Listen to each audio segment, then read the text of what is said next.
ना कर दी सर। यतीन्द्र मिश्र का जीवनी जानते हुए जानना है। गोधूली बाग 2 के शीर्षक नौबत खाने में इबादत के लेखक यतीन्द्र मिश्र, जो वर्ग 10 के पाठ है। करा यतीन्द्र मिश्र का जन्म 1977 में अयोध्या राज्य उत्तर प्रदेश में हुआ। उन्होंने लखनऊ विश्वविद्यालय से लखनऊ में ही हिंदी भाषा और साहित्य में एमए किया और वे साहित्य, संगीत, सिनेमा, नृत्य और चित्रकला के जिज्ञासु अध्येता रहे। वे रचनाकार के रूप में मूलतः कवि हैं। उनके अब तक 3 काव्य संग्रह कविता के पुस्तक अब तक प्रकाशित हो चुके हैं, जो हैं यदा कदा, अयोध्या तथा अन्य कविताएं, ड्योढ़ी पर आलाप। ये 3 पुस्तक उनके प्रकाशित हो चुके हैं। करा इसका ही परिणाम है कि उन्होंने प्रख्यात शास्त्रीय गायिका गिरिजा देवी के जीवन और संगीत साधना पर एक पुस्तक लिखे, जिसका नाम है गिरजा पुस्तक किसने लिखा? तो गिरजा पुस्तक यतीन्द्र मिश्र ने गिरिजा देवी के जीवनी, गिरिजा देवी के संगीत साधना पर वह जो है लिखे। करें फिर यह भारतीय नृत्य कलाओं पर विमर्श की पुस्तक है देवप्रिया पुस्तक सोनल मानसिंह और नृत्यांगना सोनल मानसिंह और यतीन्द्र मिश्र के बीच संवाद का वर्णन करता है, जिसमें सोनल मानसिंह भरतनाट्यम और ओडिसी के प्रख्यात नृत्यांगना रही। इसमें सोनल मानसिंह और यतीन्द्र मिश्र के बीच का वार्तालाप का इसमें वर्णन है देवप्रिया पुस्तक में। करा यतीन्द्र मिश्र ने स्पीक मेकेल के लिए विरासत 2001 के कार्यक्रम के लिए रूपकर कलाओं पर केंद्रित पत्रिका थाती का संपादन किया। थाती का संपादन 2001 से किया। संप्रति बने आजकल वे अर्धवार्षिक पत्रिका साहित्य का संपादन कर रहे हैं। वे साहित्य और कलाओं के संवर्धन एवं अनुशीलन के लिए एक सांस्कृतिक न्यास विमला देवी फाउंडेशन का संचालन 1999 से कर रहे हैं। विमला देवी फाउंडेशन का संचालन अभी 1999 से कर रहे हैं। करा यतीन्द्र मिश्र ने रीति काल के अंतिम प्रतिनिधि कवि द्विजदेव की ग्रंथावली का सह संपादन भी इन्होंने किए।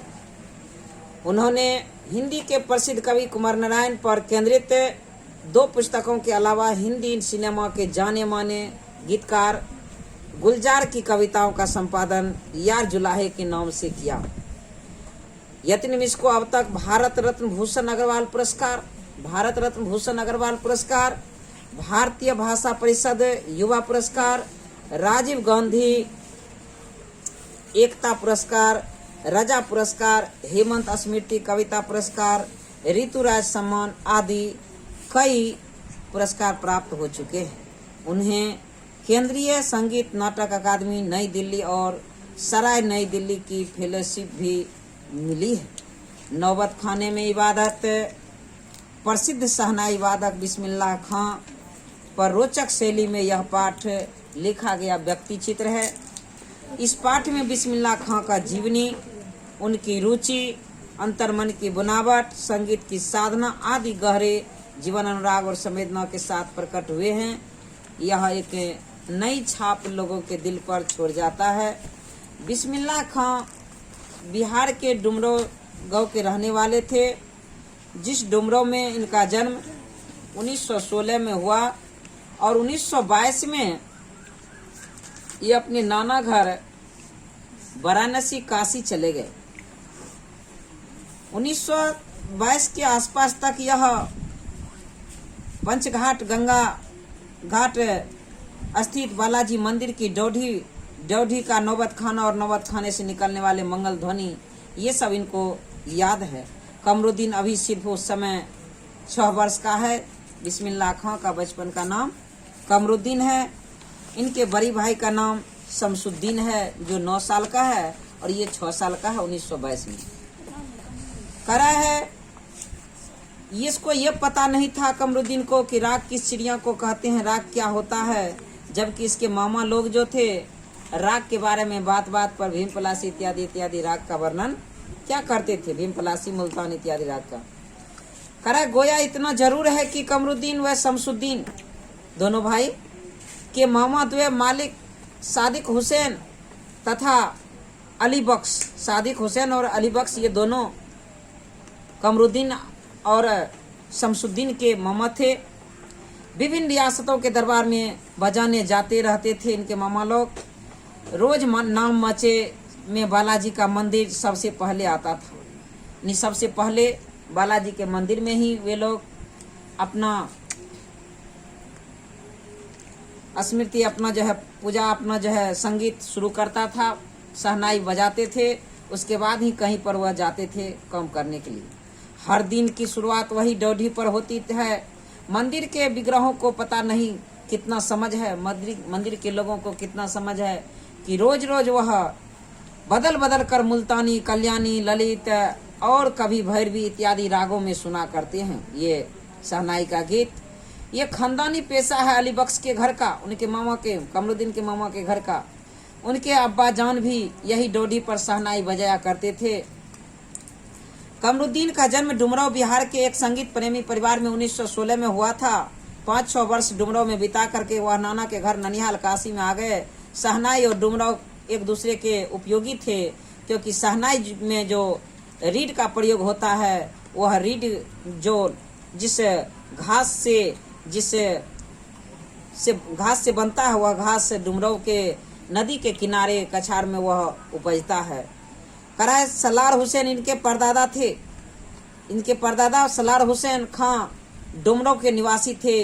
बिस्मिल्लाह खां उस्ताद पैगंबर बख्श खां और मिठन के छोटे साहबजादे थे।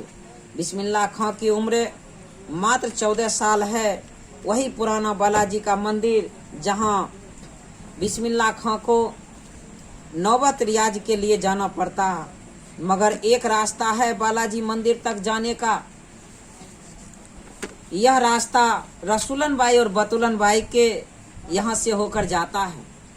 बालाजी मंदिर जाने का रास्ता बहुत है, जिसमें रसूलन बाई और बतुलन बाई के घर से होकर के जो रास्ता है, इस रास्ते से होकर के जाने में बिस्मिल्लाह खां को बहुत आनंद आता है, क्योंकि रसूलन बाई और बतुलन बाई का जो संगीत है वह सुनने में इनको बहुत ही दिलचस्प लगता है, और उसके संगीत को ही सुन करके इनको संगीत के प्रति प्रेम जागृत हुआ।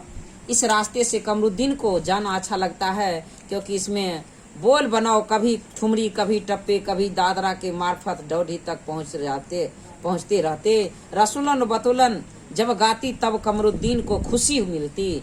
अपने ढेरों साक्षात्कारों में बिस्मिल्लाह खां ने स्वीकार किया है कि उन्हें अपनी जीवन के आरंभिक दिनों में संगीत की प्रति आसक्ति इन्हीं गायिका बहनों से सुनकर मिली। इनसे तो रसूलन बाई और बतुलन बाई के संगीत को सुनकर। करा एक प्रकार के उनके अबोध उम्र में अनुभव की स्लेट पर संगीत प्रेरणा की वर्णमाला रसूलन बाई और बतुलन बाई ने उकेरी। करा वैदिक इतिहास में शहनाई का कोई उल्लेख नहीं मिलता। वैदिक इतिहास में शहनाई का उल्लेख नहीं है, जबकि बांसुरी का है, वीणा का है, सितार का है, बहुत का है। इसे संगीत शास्त्र अंतर्गत सुशील वाद्यों में गिना जाता है, और सुशील वाद्य यंत्र उसे कहते हैं जिसको फूंक करके बजाया जाता है, जैसे हारमोनियम, बांसुरी, मुरली और शहनाई हुए। करा है इसको सुशील वाद्य यंत्र में संगीत शास्त्र अंतर्गत रखा जाता है।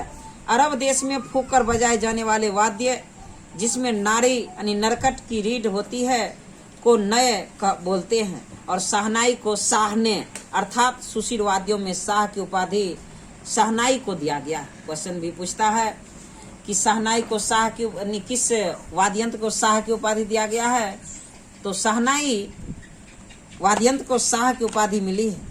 16वीं शताब्दी के उत्तरार्ध तक के तानसेन के द्वारा रची बंदिश जो संगीत राग कल्पद्रुम से प्राप्त होता है, उसमें शहनाई, मुरली, बंसी, श्रृंगी एवं मूर्छंग आदि का वर्णन आया है। ये बंदिश का किताब का लेखक तानसेन जो किए हैं, तानसेन जो लिखे हैं, तानसेन अकबर के दरबार के एक बहुत ही चर्चित संगीतकार रहे हैं, जिनके गुरु हरिदास रहे हैं, जो हरिदास भगवान कृष्ण के बहुत बड़े भक्त रहे। तो तानसेन की जी यह बंदिश में इस सब वाद्यंत्र का चर्चा किया है, शहनाई का, मुरली का, बंसी का, श्रृंगी का एवं मूर्छंग का। अवधि पारंपरिक लोकगीतों एवं चैती में शहनाई का उल्लेख बारंबार मिलता है। अवधि में लोकगीत में, चैती में ये सब शहनाई का गीत पूजनीय है, आदरणीय है, क्योंकि उसको शुभ माना जाता है। दक्षिण भारत के मंगल वाद्य नागस्वरम की तरह शहनाई उत्तर भारत में बहुत ही आदरणीय है। शहनाई की इस मंगल ध्वनि के नायक बिस्मिल्लाह खां साहब दशकों से सुर मांग रहे थे अल्लाह से। सच्चे सुर की नेमत, पांचों वक्त वाली नवाज इसी सुर को पाने की प्रार्थना में खर्च हो जाती। कह रहा है 5 वक्त जो नवाज इस्लाम धर्म के लोग करते हैं, वह 5 वक्त के नवाज ये बिस्मिल्लाह खां सुर मांगने में, राग धुन मांगने में ही बिता दिया करते थे। और वह यह समझते थे, उनका यो यकीन था कि कभी खुदा यूं ही उन पर मेहरबान होगा, खुश होगा और अपनी झोली से एक सूर का फल निकाल करके उसको उछालेगा और फिर कहेगा, ले कमरुद्दीन इसको खा ले और कर ले अपनी मुरादा पूरी और तुम सूर का पक्का मनुष्य बन जाओ, संगीतकार बन जाओ। अपने ओहापोह के से बचने के लिए हम स्वयं किसी गुफा को खोजते हैं जहां उन अपनी दुश्चिंताओं, दुर्बलताओं को छोड़ सकें और वहां से फिर अपने लिए एक नया तिलिस्म गढ़ सकें। हिरन अपनी ही महक के परेशान पूरे जंगल में उस वरदान को खोजता है। हिरन को जब कस्तूरी गंध आती है, उसके नाभि से निकलता है, तो वह सूंघने के लिए बहुत जगह जाता है, दौड़ता है। ठीक उसी प्रकार ये कह रहे हैं कि हिरन की तरह मुझे भी परेशान जंगल में वह वरदान को खोजता है जिसकी गमक उसी में समाई है। कई दशक तक बिस्मिल्लाह खां यही सोचते आए कि 7 सुरों को बरतने की तमीज उन्हें सलीके से अभी तक क्यों नहीं आया। और ये तो परिश्रम, अभ्यास का चीज है। बिस्मिल्लाह खां और शहनाई के साथ जिस मुस्लिम पर्व का नाम जुड़ा है वह है मुहर्रम। बिस्मिल्लाह खां और शहनाई वाद्यंत्र का जो जुड़ो है कौन मुस्लिम पर्व से, तो मुहर्रम, जिसको तजिया अपने लोग बोलते हैं। मुहर्रम का महीना वह होता है, मुहर्रम का महीना कौन होता है, तो जिसमें शिया मुसलमान हजरत इमाम हुसैन एवं उनके कुछ वंशजों के प्रति आजादारी यानी शौक मनाते हैं। पूरे 10 दिनों का शौक होता है। वे बताते हैं कि उनके खानदान का कोई व्यक्ति मुहर्रम के दिनों में ना तो शहनाई बजाता, ना ही किसी संगीत के कार्यक्रम में शिरकत ही यानी भाग लेता है। कौन बताते हैं? बिस्मिल्लाह खां। ये कह कौन रहे हैं? यतीन मिश्र। 8वीं तारीख को जब 10 दिन ये शोक मनाते हैं तो 8वीं तारीख को उनके लिए खास महत्व की होती थी। इस दिन खां साहब यानी बिस्मिल्लाह खां साहब खड़े होकर शहनाई बजाते व दाल मंडी में फातिमा के करीब 8 किलोमीटर की दूरी तक पैदल रोते हुए नौहा बजाते। इस दिन कोई राग नहीं बजता, राग रागनियों की अदायगी यह निषेध है। इस दिन 8वां दिन कोई राग, कोई धुन नहीं बजता। करा उनकी आंखें इमाम हुसैन और उनके परिवार के लोगों की शहादत में नम रहती है। उसके आंसू निकलते रहते हैं उनको, उन सबों के शोक मनाने वालों के। हजारों आंखें नम, 1000 बरस की परंपरा पुनर्जीवित मुहर्रम संपन्न होता। एक बड़े कलाकार का सहज मानवीय रूप ऐसे इस तरह मुहर्रम संपन्न होता और एक बड़े कलाकार का सहज मानवीय रूप ऐसे अवसर पर आसानी से दिख जाता है। कारा मुहर्रम के गमजदा माहौल से अलग कभी कभी सुकून के क्षणों में वे अपनी जवानी के दिनों को याद करते। कौन? बिस्मिल्लाह खां अपने जवानी के दिन को याद करते कि कैसे हम संगीत शहनाई सीखने में जुनून था क्या, ये सब याद करते। वे अपने रियाज को कम याद करते, अपने अभ्यास को कम याद करते। उन दिनों अपने जुनून को अधिक याद करते।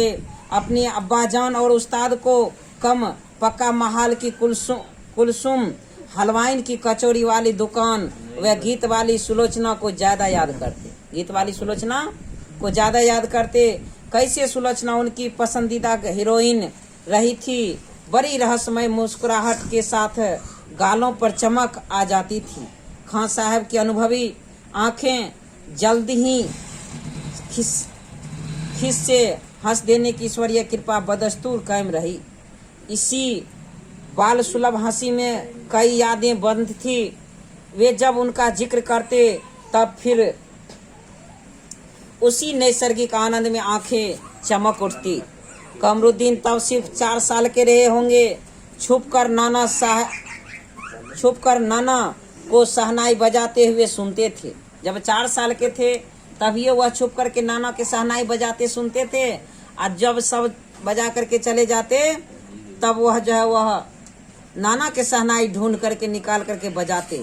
करा रियाज के बाद जब अपनी जगह से सब उठकर चले जाए तब जाकर ढेरों छोटी बड़ी शहनाइयों की भीड़ से अपने नाना वाली शहनाई ढूंढते और एक एक शहनाई को फूंक कर खारिज करते जाते। सोचते लगता है मीठी वाली शहनाई दादा कहीं और रखते हैं। और जब मामू अली बख्श जो उस्ताद भी थे शहनाई बजाते हुए सम पर आए तब धर से एक पत्थर जमीन पर मारते थे। कौन? बिस्मिल्लाह खां।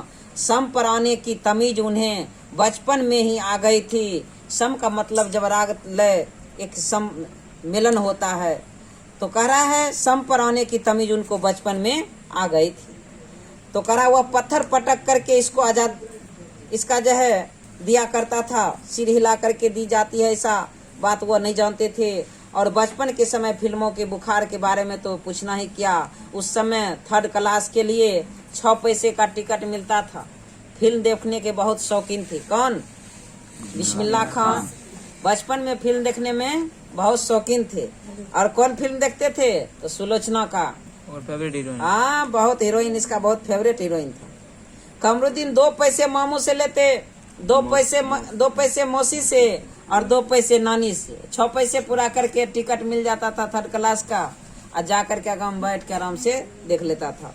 करा घंटों लाइन में लग करके टिकट हासिल होते थे, और तब बैठ करके देखना पड़ता था। इधर सुलोचना की नई फिल्म सिनेमा हॉल में आई है और उधर कमरुद्दीन अपनी कमाई लेकर चले फिल्म देखने, जो बालाजी मंदिर पर रोज शहनाई बजाने से उन्हें मिलती थी। बालाजी मंदिर पर मुझे शहनाई बजाने से जो पैसा मिलते थे वह लेकर के चले जाते थे। कितना मिलता था? 1 अठन्नी मेहनताना। 1 महीना में 8 आना मिलता था। 8 आना 50 पैसा।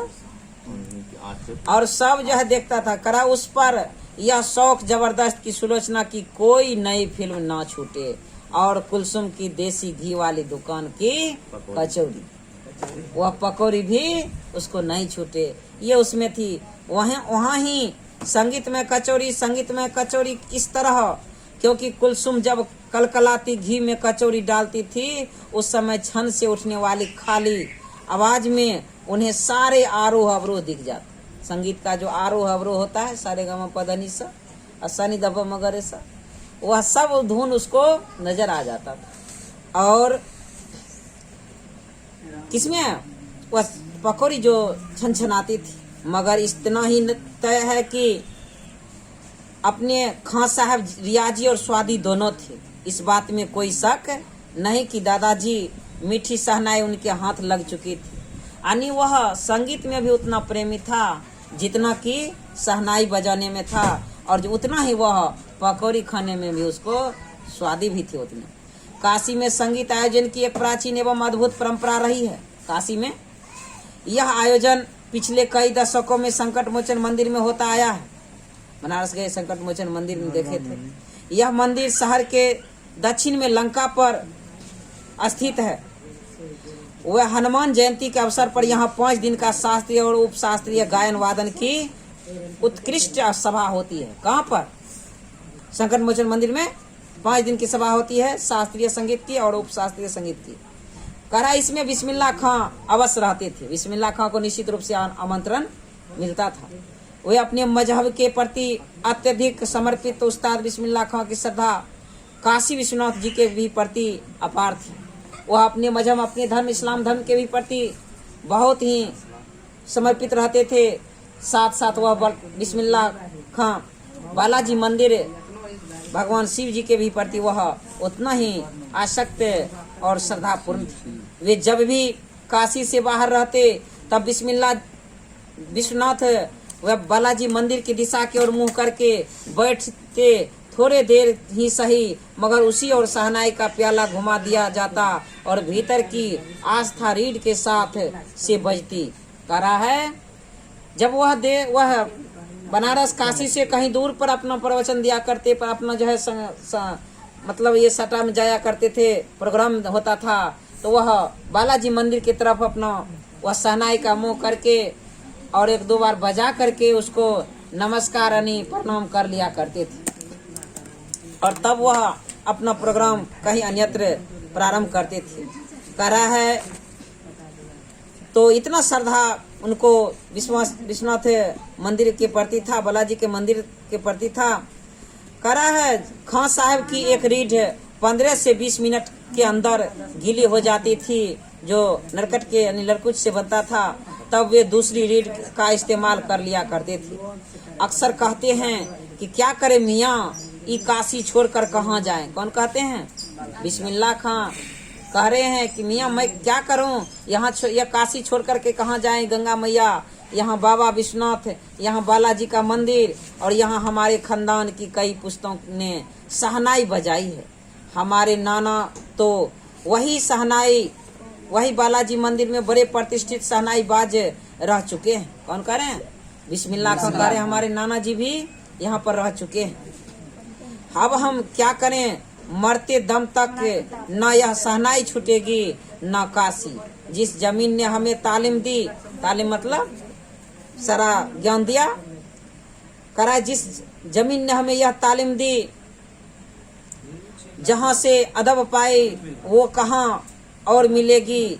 शहनाई और काशी से बढ़कर कोई जन्नत नहीं इस धरती पर हमारे लिए। कौन कह रहे हैं? बिस्मिल्लाह खां कह रहा है काशी संस्कृति की पाठशाला है। विज्ञापन काशी संस्कृति की पाठशाला है, शास्त्रों में आनंद कानन नाम से प्रतिष्ठित है। इसको भी ठीक लगेगा। शास्त्र में आनंद कानन नाम से प्रतिष्ठित कौन है? तो काशी है, जिस काशी नगरी को कहा जाता है कि भगवान शंकर के त्रिशूल पर यह नगरी बसा है। काशी में और विश्व का कहा जाता है कि विश्व का सबसे प्राचीन नगरी है यानी बाजार है तो काशी है, जहाँ पर राजा हरिश्चंद्र भी बिके हैं, आदमी भी बिकते थे। काशी में कलाधर हनुमान व नृत्य विश्वनाथ है। काशी में बिस्मिल्लाह खां थे। काशी में हजारों साल का इतिहास है, जिसमें पंडित कांठे जी महाराज थे, विद्याधरी थे, बड़े रामदास जी थे, मौजुद्दीन खां थे। अब वह इन रसिकों ने उपकृत होने वाले अपार जन समूह यह एक अलग काशी है, जिसकी अलग तहजीब है, अपनी बोली और अपने विशिष्ट लोग हैं। इनके अपने उत्सव है, अपना नगम, अपना सेहरा बनना और अपना नोहा। आप यहाँ संगीत को भक्ति को किसी भी धर्म के कलाकार से, कजरी को चैती से, विश्वनाथ को विशालाक्षी से, विश्वनाथ खां को गंगा द्वार से अलग करके नहीं देख सकते, क्योंकि यह एक दूसरे का पूरक है। करा अक्सर समारोहों एवं उत्सवों में दुनिया कहती ये बिस्मिल्लाह खां। अक्सर समारोह में, कोई भी उत्सव में बिस्मिल्लाह खां को लोग याद करते हैं। बिस्मिल्लाह खां का मतलब है बिस्मिल्लाह खां की शहनाई, और बिस्मिल्लाह खां की शहनाई का मतलब है कि बिस्मिल्लाह खां का हाथ, और बिस्मिल्लाह खां के हाथ का आशय है कि बिस्मिल्लाह खां का फूक, और बिस्मिल्लाह खां की फूक का मतलब है बिस्मिल्लाह खां की जादुई सी आवाज असर हमारे सिर चढ़कर बोलने लगता है। ये यतीन्द्र मिश्र बता रहे हैं। खरा खां साहब, बिस्मिल्लाह खां साहब को ताल मालूम, राग मालूम, ऐसा नहीं कि बेताल वह बजाएंगे। शहनाई में 7 सुर लेकर निकल पड़े। शहनाई में कितने सुर होते हैं? 7 सुर। शहनाई में परवर दिगार गंगा मैया उस्ताद की नसीहत लेकर उतर पड़े। दुनिया कहती सुभान अल्लाह, तिस पर बिस्मिल्लाह खां कहते अहमदुल्लाह। छोटी छोटी उपज से मिलकर बड़ा आकार बनता है। शहनाई का कर्तव्य शुरू होने लगता। बिस्मिल्लाह खां का संसार सुरीली होना शुरू हुआ। फूक में आजान की तरह तासीर उतरती चली गए। देखते देखते शहनाई 1.5 शतक के साज से 2 शतक का साज बन साजों की कतार में सरताज हो गए। कमरुद्दीन की शहनाई गूंज उठी। उस फकीर की दुआ लगी जिसने कमरुद्दीन को कहा था बजा बजा। जब बच्चा था तो कमरुद्दीन 4 साल 6 साल का जब था तो वह बजा रहा था। एक फकीर ने उसको कहा ले बेटा बजा बजा, और वह बजाने लगा। उसका दुआ लगा कि यह जो है विश्व विख्यात शहनाई वादक हुआ। किसी दिन एक शिष्या ने डरते डरते खां साहब को टोका और क्या कहा, बाबा आप यह क्या करते हैं?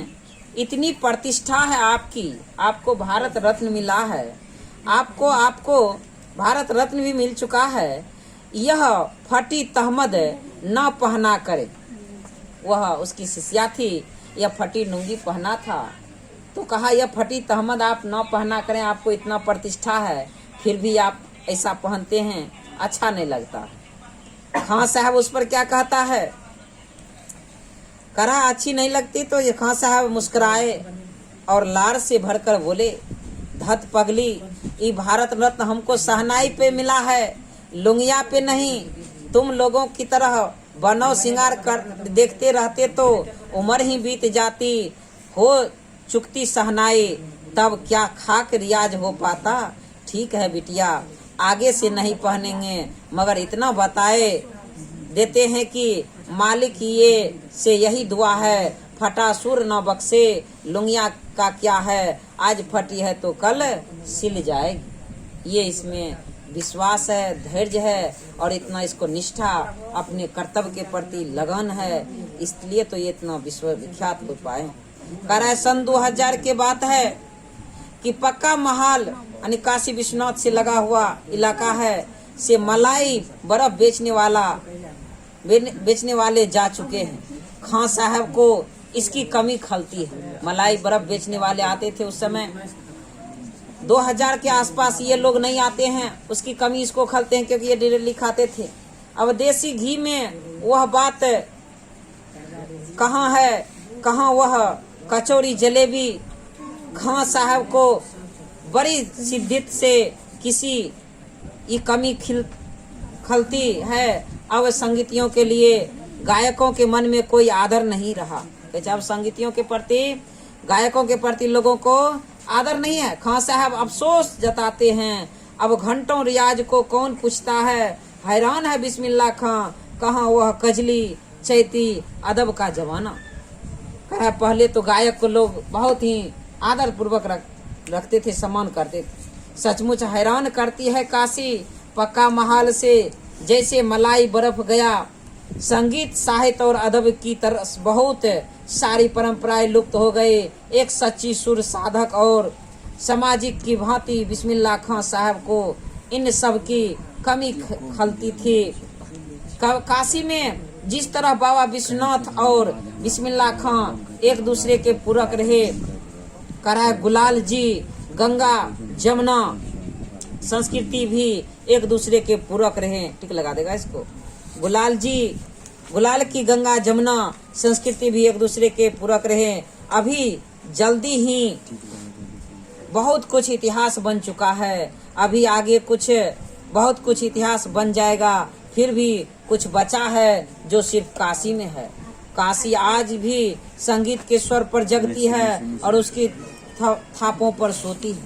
अर्थात काशी में लोग जब सोता है तो संगीत की ध्वनि सुन करके सोता है, क्योंकि वहाँ संगीत की ध्वनि बजती रहता है।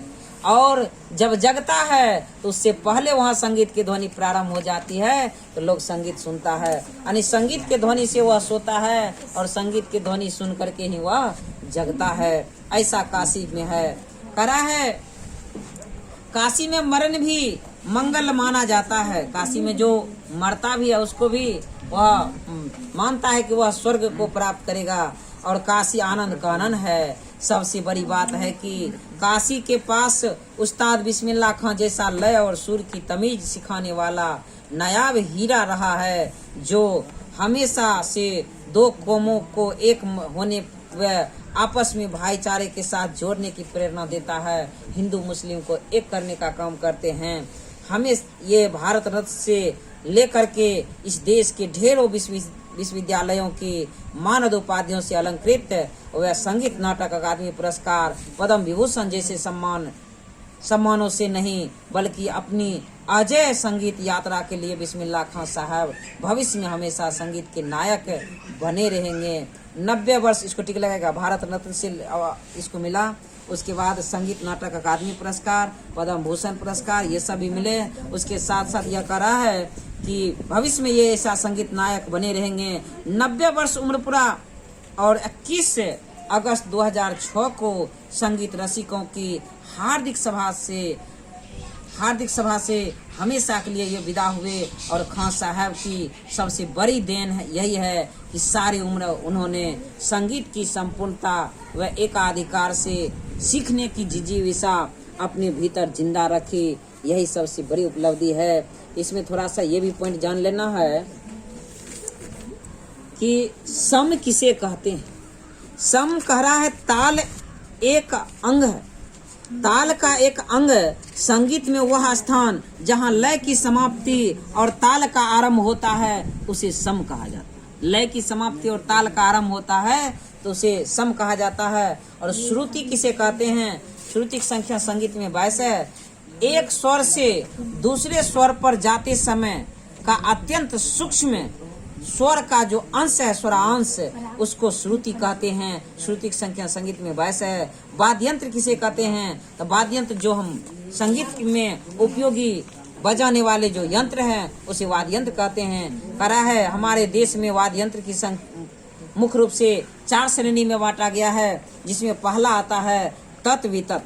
तत् अर्थात तार वाले वाद्य, बीना जैसे हो या सितार हुआ, सारंगी, सरोद, ये सब जो है तत् वितत कहलाते हैं। और सुशील हुआ जो फूंक कर बजाए जाने वाले वाद्यंत्र है, जैसे बांसुरी, मुरली, शहनाई, नागस्वरम, बीन इत्यादि। और घन वाद्यंत्र जो आघात से बजाए जाने वाले धातु वाद्यंत्र होते हैं, जैसे झांझ हुआ, मंजीरा हुआ, घुंघरू हुआ इत्यादि। और अवनद्ध जो चमड़े से मढ़े वाद्य होते हैं, जैसे तबला, ढोलक, मृदंग, ये सब अवनद्ध होते हैं। तो इस तरह से बिस्मिल्लाह खां की जीवनी और बिस्मिल्लाह खां के चरित्र के बारे में जाने।